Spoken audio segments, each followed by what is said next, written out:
નમસ્કાર, આપ જોઈ રહ્યા છો Gujarati number 1 news channel news 18 Gujarati. હું છું સિદ્ધાર્થ ધોળકિયા અને વાવથી મહત્વના અને મોટા સમાચાર આપની સમક્ષ લઈને આવી રહ્યા છે।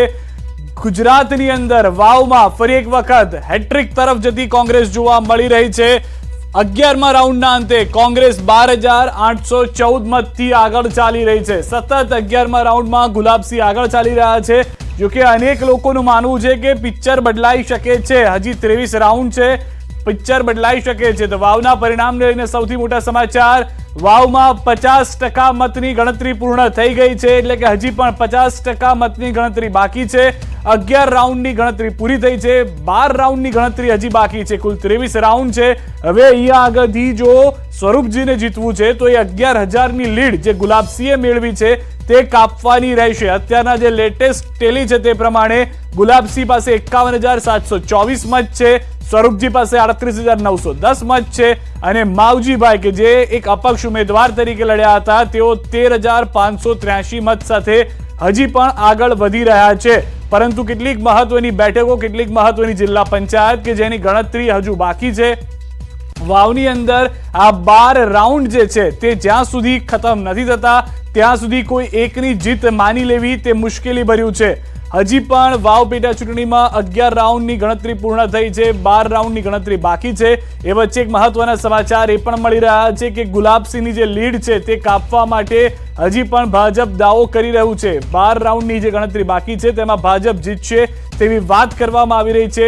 મોટા ઉલટફેર થવાની શક્યતા જોવા મળી રહી છે। ભાજપની લીડ ધરાવતા ઈવીએમ ખુલવાના હજુ બાકી છે। જે વિસ્તાર જેમ કે મીઠા જિલ્લા પંચાયત જે વિસ્તાર છે કે જ્યાં આગળ ઠાકોરોના 90%થી વધુ મત છે એ સૌથી છેલ્લે આવે છે, તો એ વિસ્તારો હજી ખુલવાના બાકી છે અને એ વિસ્તારોના જ્યારે મત ખુલશે તે ભાજપ પ્રભાવિત વિસ્તારો માનવામાં આવે છે। તેની પહેલાની જેટલી જિલ્લા પંચાયતો એક બાદ એક ખુલી રહી હતી તે કોંગ્રેસ પ્રભાવિત હતી, તેમાં પણ મોટી જીત મળી હતી તેઓને। પરંતુ હજી પણ આંકડા જે છે તે બદલાઈ શકે છે। સ્થાનિક ન્યૂઝ 18 સંવાદદાતા અમારી સાથે જોડાઈ ગયા છે કિશોર। જે રીતની પરિસ્થિતિ કિશોર છે, હજી જીત કોઈ એકની માની લેવી થોડું વહેલું કહેવાશે। 12 રાઉન્ડ બાકી છે, ભાજપ પ્રેરિત જે જિલ્લા પંચાયતો છે ત્યાંની મત ગણતરી બાકી છે।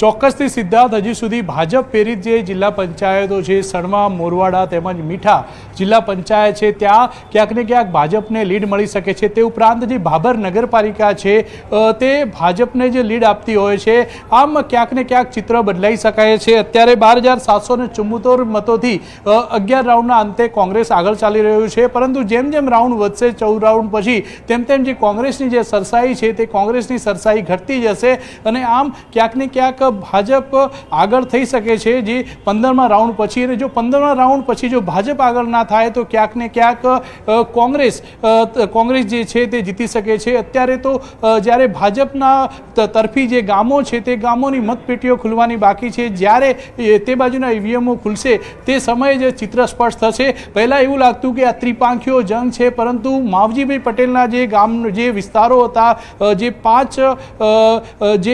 જ્યાં સુધી 5 રાઉન્ડ થયા હતા ત્યાં સુધી એવું લાગતું હતું કે માવજીભાઈના વિસ્તારોમાંથી માવજીભાઈને મતો મળશે, પરંતુ તેમના વિસ્તારમાંથી ને તેમના ગામોમાંથી જ માવજીભાઈને મતો ઓછા મળ્યા છે। તેનો સીધો જ જે ફાયદો છે તે ફાયદો કોંગ્રેસને થયો છે અને આમ અત્યારે કોંગ્રેસ જે 12,774 મતોથી છે તે આગળ ચાલી રહ્યું છે। સિદ્ધાર્થ, સૌથી વધારે મહત્વની વાત કિશોર એ છે 23 રાઉન્ડ છે। લોકસભા વખતે પણ એવું થયું હતું કે જ્ઞાનીબેન ખૂબ પાતળી સરસાઈથી છેલ્લા રાઉન્ડ સુધીમાં જીત્યા હતા। આ વખતે પણ વાવની અંદર કાંટાની ટક્કર તે માટે કારણ કે જનતાએ તો ભરપૂર મત આપ્યા છે, બાય ઇલેક્શન ગણીને નહીં, મુખ્ય ઇલેક્શન હોય તે રીતે આપ્યું છે।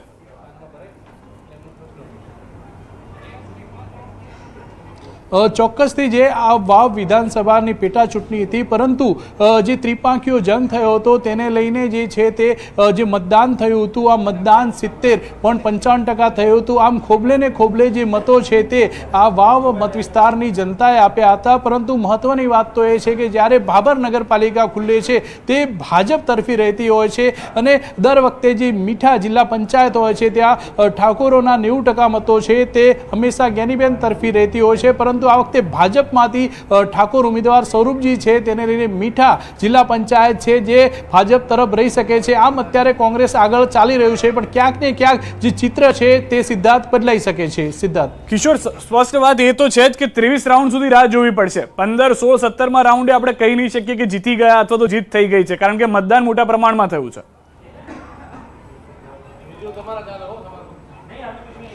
ચોક્કસથી જો 17મા રાઉન્ડ સુધી જો કોંગ્રેસ 15-16 હજારની જે સરસાઈ છે તે બનાવી લે છે તો ક્યાંક ને ક્યાંક કોંગ્રેસની જીત કહી શકાય. પરંતુ જો કોંગ્રેસ જે છે તે સરસાઈ 15 કે 16 હજાર મતોની નથી બનાવી શકતી તો ક્યાંક ને ક્યાંક 23મા રાઉન્ડ સુધી રાહ જોવી પડશે. અને જો મતગણતરીની અંદર કોંગ્રેસ અને ભાજપના મતોમાં નજીવો જો તફાવત હોય તો રીકાઉન્ટિંગની પણ શક્યતાઓ આ બેઠક પર જોવા મળી શકે છે. સિદ્ધાર્થ, કિશોર, સૌથી વધારે મહત્વની વાત અત્યારના જો ટૂંકમાં કહીએ તો ઠાકોર ચહેરો મૂક્યો હતો ભાજપે, પરંતુ રાજપૂત ચહેરો ભારે પડતો જોવા મળી રહ્યો છે. ગેનીબેનનો સપોર્ટ ચોક્કસથી છે.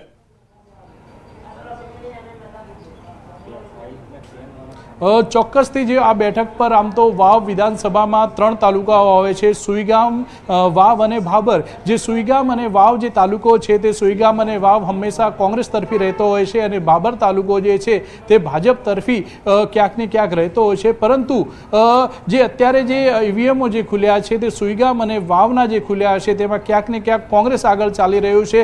આમ અત્યારે તો જે ગેનીબેન ઠાકરસિંહ અને કેપી ગઢવીનો જે સપોર્ટ હતો તે ક્યાંક ને ક્યાંક ગુલાબસિંહને મળી રહ્યો છે. અને ગુલાબસિંહ ભાજપના ઉમેદવાર સ્વરૂપજી ઠાકોર પર અત્યારે તો ભારે પડતા નજરે પડી રહ્યા છે. પરંતુ જેમ જેમ ભાજપ તરફી ગામોના જે ઈવીએમ ખુલશે તે બાદ જ ચિત્ર સ્પષ્ટ થશે. સિદ્ધાર્થ, આભાર કિશોર. આપણી પાસે વધુ અપડેટ્સ પણ લેતા રહીશું. તો કિશોરની છેલ્લી વાત મહત્વની છે કે જ્યાં સુધી ભાજપ તરફી ગામડાઓ હજી બાકી રહ્યા છે તેનું શું આવે છે ત્યારે ખબર પડશે. એ પહેલા મહત્વના સમાચાર. વાવ બેઠકના પરિણામને લઈને સૌથી મોટું અપડેટ ન્યૂઝ 18 ગુજરાતી આપને આપી રહ્યું છે. ભાજપને ગુલાબસિંહને નબળા સમજવા ભાજપને ભારે પડી ગયું છે. સ્વરૂપજી ઠાકોર પર ફરી ભરોસો મૂકવો પણ ભારે પડી ગયો છે તેવું અત્યાર સુધીમાં લાગી રહ્યું છે. ગેનીબેન ઠાકોરનું ઇમોશનલ કાર્ડ પણ ચાલી ગયું હોય તેવું પણ લાગી રહ્યું છે.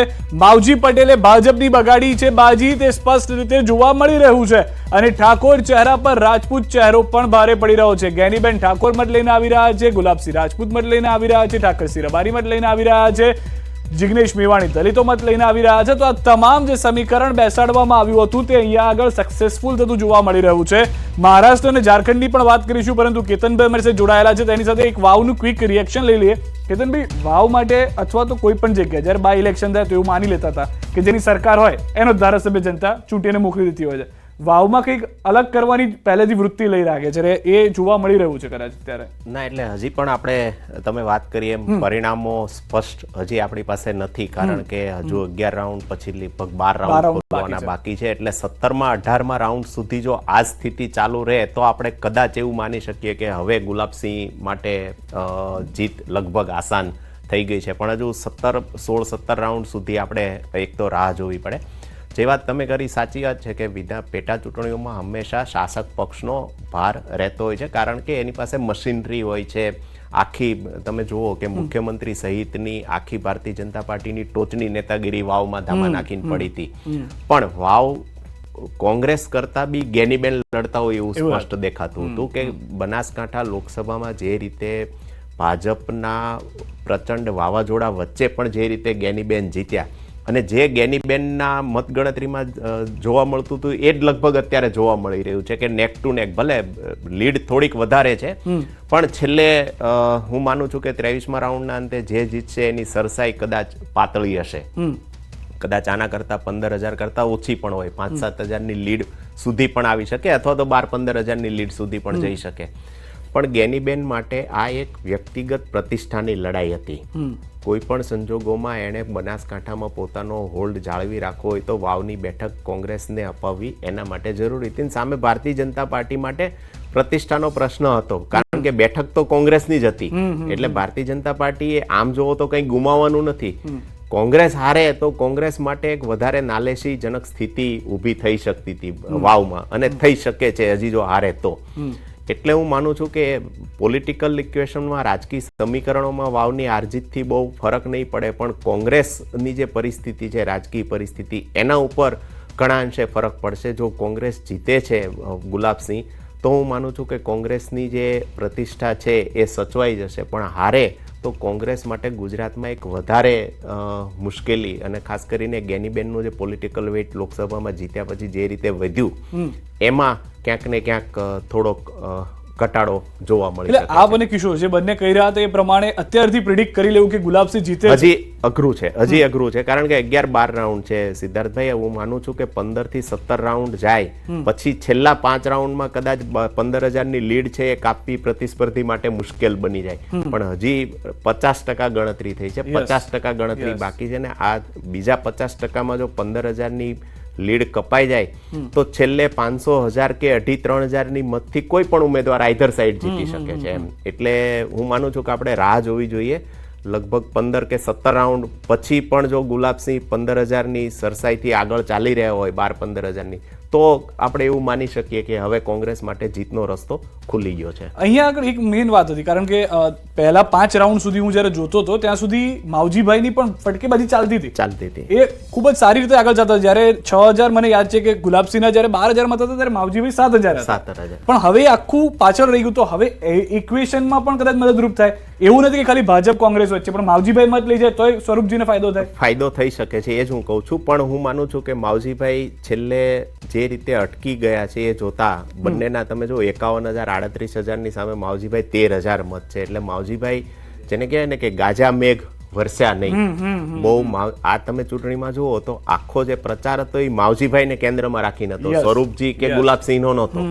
માવજીભાઈ શું કરશે એની ગણતરી હતી, ને એ સંજોગોમાં માવજીભાઈનો જે ગાજા મેઘ છે એ વરસ્યા નથી. અને જે તાકાત એની ધારી લેવામાં આવી હતી કે કોઈકની બાજી બગાડશે, કોંગ્રેસની બાજી બગાડશે અથવા તો ભારતીય જનતા પાર્ટીની બાજી બગાડશે, પણ એવું અત્યારના સંજોગોમાં જેને કહેવાય ને કે માવજીભાઈના કારણે કોંગ્રેસ કે બીજેપી જીતે છે એવું આંકડાઓ એટલીસ્ટ એવું નથી કહેતા.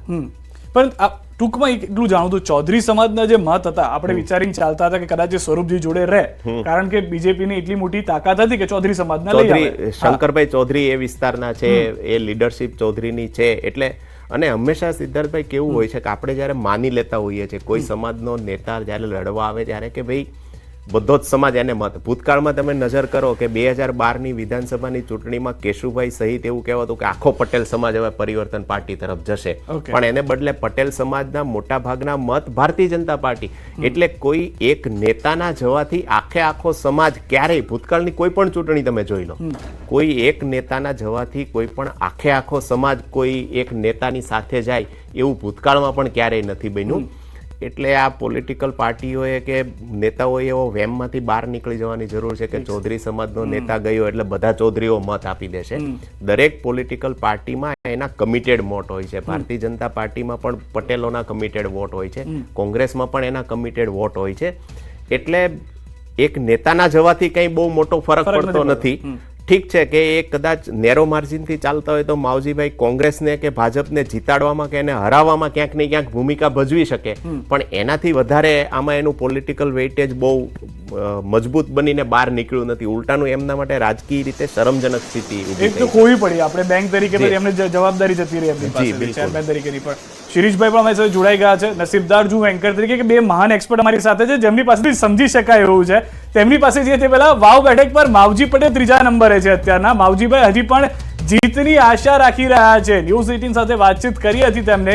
વાવ બેઠક પર માવજીભાઈ હવે ખૂબ જ દૂર થઈ ગયા છે જીતથી, કારણ કે મતદાન બાદ મત ગણતરીની જે પ્રક્રિયામાં 30,000થી વધુનો ડિફરન્સ તેમનાથી આગળ ગુલાબસિંહનો જોવા મળી રહ્યો છે. ભાઈ તો મતદારો મતો આપ્યા હોય એના ઉપર હોય, પણ આ તો ઘણો લાંબો 23 રાઉન્ડનો બેલ્ટ છે, મોટા મતદાન થયેલું છે અને એના માટે ગમે ત્યારે કોઈ આગળ પાછળ થઈ શકે છે. આપ શું માનો છો 3જા નંબરથી પ્રથમ નંબર આવી શકે, વટથી આવી શકશે? અને આ જે રીતે વાણીવિલાસની જે બાબત જે છે એ બાબત કેવી ગણી રહ્યા છે, શું કહેવાય? નહીં, એ ઉચિત નથી. જે કંઈ જેની યોગ્યતા અને જેના સ્થાન પ્રમાણે નહીં બોલવું જોઈએ અને બોલે તો એ ઉચિત નથી હોતો. પ્રજા એને વાતને બહુ પેલી રીતે નકારતી હોય. જે રીતે માવજીભાઈ પહેલા ક્રમે ગણાતા હતા સમગ્ર વાવમાં, પ્રથમ ક્રમે હાલ તો કોંગ્રેસ, બીજા ક્રમે ભાજપ અને 3જા ક્રમે માવજીભાઈ છે, શું કહેવાય? હા સ્વાભાવિક, એ તો કોઈ એરિયા આવે, હજી 5-6 રાઉન્ડ ચાલુ થયા છે, હજી 23 રાઉન્ડ બાકી છે.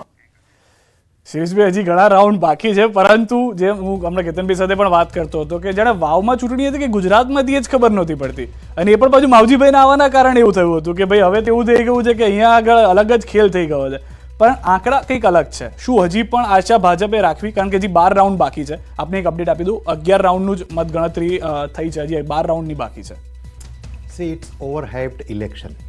એક સામાન્ય પેટા ચૂંટણી છે અને એ પણ કોઈ રાજકીય કારણોસર આવેલી નથી.